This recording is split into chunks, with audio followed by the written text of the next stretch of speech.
वज़ीर-ए-आज़म ने कल कौमी सलामती कमेटी का इजलास बुला लिया, जिसमें army chief general Asim Munir समेत दीगर असरी हुकाम और वफाकी वज़रा शिरकत करेंगे।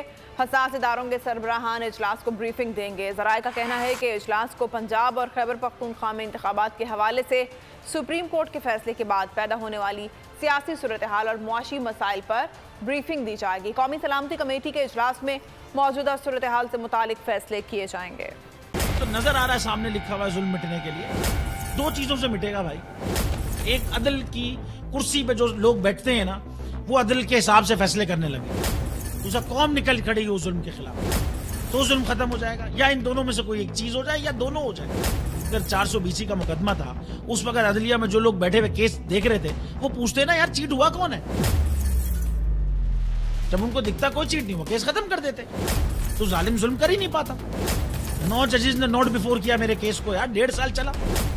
शख्सी जमानत का केस, सेम केस इस्लामाबाद में कर दिया। एक ही इल्जाम पे 2 केस हो नहीं सकते भाई।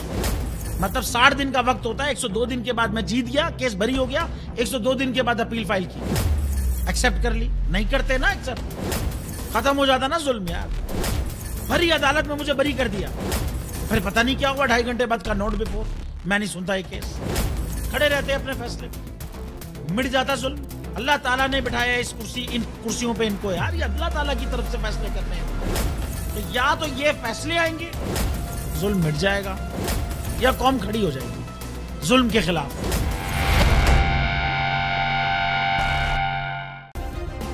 सब्सक्राइब करें और बेल दबाएं ताकि कोई खबर रह न जाए।